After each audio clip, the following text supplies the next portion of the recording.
बिस्मिल्लाहिर्रहमानिर्रहीम। अस्सलाम वालेकुम नाज़रीन, मैं हूं सुमेरा खान और आप देख रहे हैं सुमेरा खान ऑफिशियल। नाज़रीन, आज के इदारियों में मैं लेकर आई हूं सबसे पहले आपके सामने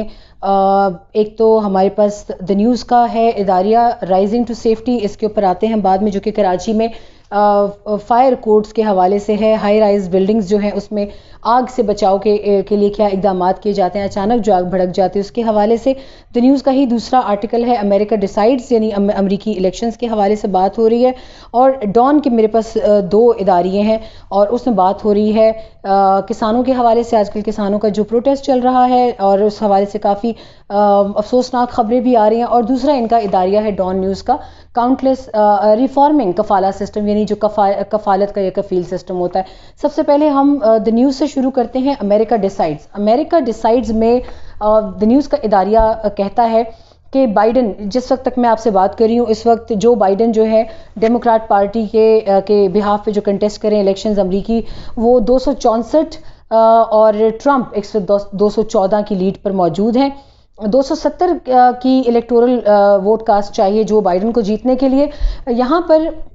द न्यूज़ लिखता है कि अभी तक तो कुछ कहा नहीं जा सकता कि फाइनल रिजल्ट किसके हक में आता है, मगर जो चीज़ें नज़र आ रही हैं उस हवाले से पता चलता है कि जो बाइडन लीड में है और वो ये इलेक्शन बआसानी जीतने की पोजीशन में है, अनटिल अनलेस के कोई आखिरी वक्त की अपडेट्स ना आ जाएं। वो ये कहते हैं कि वाइट हाउस जो है उसने एक बहुत मुश्किल वक्त देखा और कियोटिक का वर्ड यूज़ करता है द न्यूज़ इसके लिए। ये 4 साल कियोटिक रहे हैं डोनाल्ड ट्रंप की सरबराही में वाइट हाउस पर, और एक मरतबा फिर लगता है कि डेमोक्रेट्स इस हाउस को वापस क्लेम करने में कामयाब हो जाएंगे। आगे वो कहते हैं कि बाइडन जो है वो बहुत ज़्यादा एक फायर ब्रांड नहीं है, मतलब बहुत हम्बल और एक बहुत अच्छे रख रखाव वाले लो की फिगर के तौर पर वो मशहूर हैं और तहम्मुल मिजाज तहम्मुल पसंद जो है उनका मिजाज है। वो चाहते हैं कि जो मुल्क में टूट फूट का शिकार मुल्क था, इसमें हम आगे बहस करते हैं, बहुत सारे एंगल से देखा जाए, बहुत सारे जावियों से अमरीकी जो वो कहा जाए इसको कि एक नज़रियाती उसको कहा जाता था, मुल्क कहा जाता था, उसकी बुनियाद बहुत से नज़रियों पर मुश्तमिल थी, वो उसमें टूट फूट का शिकार रहा है। अब जो बाइडन के आने से लग रहा है, जो कि उन्होंने कहा भी कि मैं उन लोगों का भी सदर हूं जिन्होंने डोनाल्ड ट्रंप को वोट किया और मैं उनका भी सदर हूं जिन्होंने मुझे वोट किया, यानी मैं तमाम अमेरिका का सदर बन के दिखाऊंगा। यहाँ पर बात अगर की जाए आगे तो वो ये कहते हैं कि कुछ रियासतों का रिज़ल्ट आना अभी बाकी है और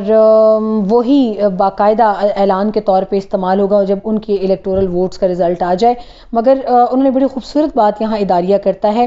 कि एक चीज़ जो बड़ी साफ नज़र आ रही है कि वो तमाम ममालिक जिनमें अमरीकी मुदाखलत रही है, बशमूल पाकिस्तान में अमरीकी मुदाखलत बहुत हद तक रही है, वो लोग बड़ा एंजॉय कर रहे हैं इस इलेक्शन को। आज क्या हो रहा है, कल क्या हो रहा था, रात रिजल्ट्स कहाँ तक पहुँचे, तो इट्स काइंड ऑफ एक बड़ी उनके लिए एक अम्यूजिंग सी चीज़ चल रही थी। तो इस लिहाज से अगर देखा जाए तो दुनिया भर में लोग इस वक्त इस अमरीकी इलेक्शन से बहुत महजूज भी हो रहे हैं और इंतज़ार भी कर रहे हैं कि क्या रिजल्ट्स आते हैं। यहाँ पर बात होती है रिपब्लिकन्स के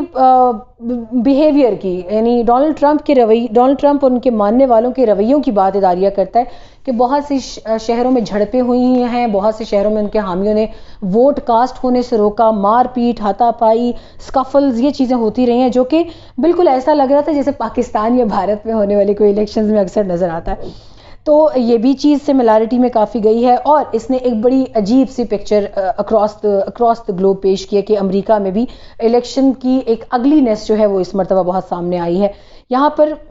दूसरी बात करते चलें कि यहाँ पर राइट्स की बात की कि बहुत से शहरों में राइट्स हुए हैं, लोगों ने ये भी किया कि उन्होंने वोट कास्ट होने से रोके, जैसे मैंने वो बताया। मगर ट्रंप जो थे इस सारे मामले में आगे आए और उन्होंने कहा कि मैं अदालतों में जाऊंगा, मैं चैलेंज करूंगा, मैं वोट की गिनती रुकवा दूंगा, मैं उसकी दोबारा गिनती रुकवा दूंगा। इस तरह के स्टेटमेंट डोनाल्ड ट्रंप की जानिब से जब आए तो अमेरिका में बहुत सी कई रियासतों के बहुत सारे शहरों में फसादात की शक्ल भी इख्तियार कर गई ये चीज़ें। लेकिन अमेरिकी कानून ये कहता है कि वो बैलेट जो बाई पोस्ट भिजवाया गया है और 3 नवंबर के इलेक्शन के लिए भिजवाया गया है स्टैंप करके, वो कानूनी तौर पर मौजूद रहेगा, उसको कोई नल एंड वॉइड नहीं कर सकता।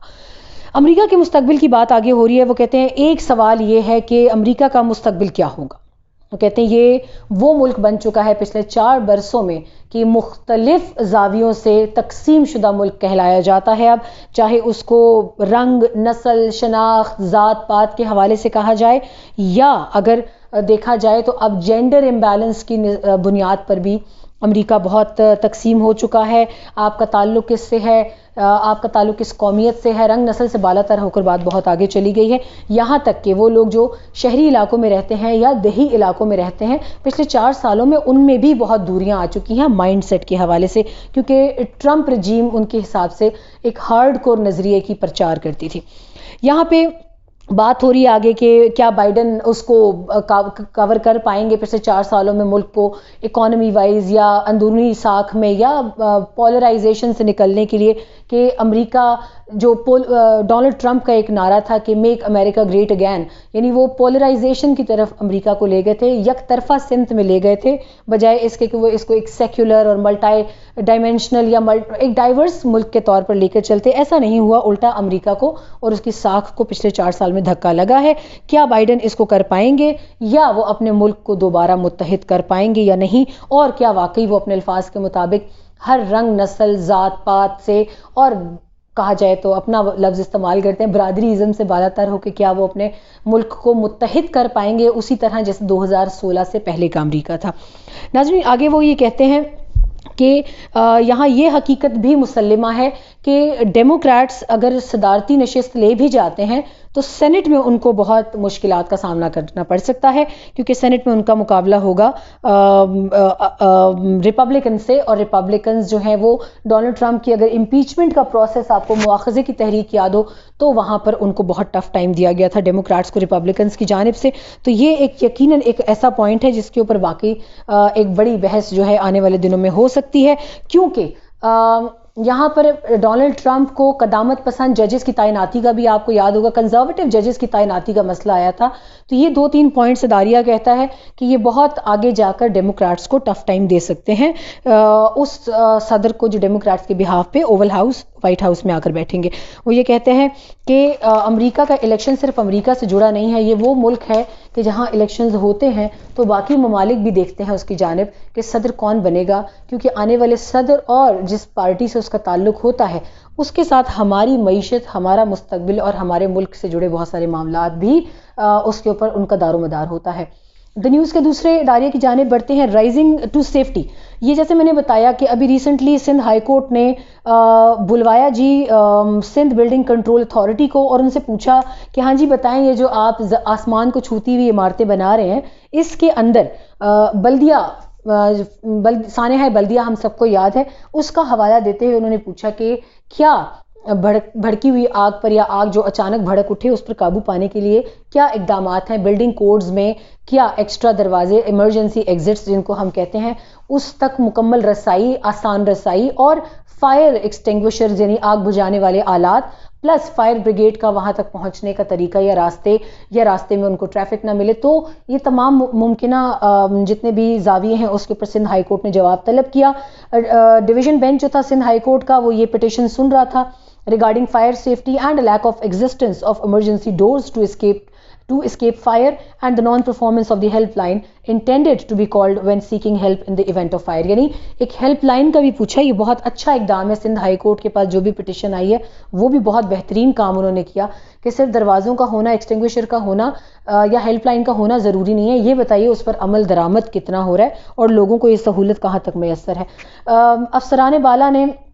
एज़ यूजुअल, मुझे उम्मीद थी कि उनका यही जवाब आएगा, उन्होंने माना कि फ्लॉज हैं, गलतियां हैं और बिल्डिंग कोड्स, बिल्डिंग प्लान्स में एग्जिस्ट करती हैं। तो अल्लाह ही मालिक है, कराची जैसा शहर जहाँ पे ट्रैफिक का बहुत बड़ा मामला होता है, हमेशा रहता है, अगर वहाँ पर बिल्डिंग कोड्स में इन चीज़ों का ख्याल नहीं रखा जा रहा तो आने वाले दिनों में अल्लाह पाक सबको आग के हादसात से महफूज रखे, क्योंकि अक्सर कराची की इमारतों में शॉर्ट सर्किट से आग भड़कती रहती है। अल्लाह पाक से दुआई कर सकते हैं। आगे उन्होंने तमाम तर तफसील दी है कि बिल्डिंग में कहाँ पर फायर एग्जिट डोर्स होने चाहिए, कहाँ पर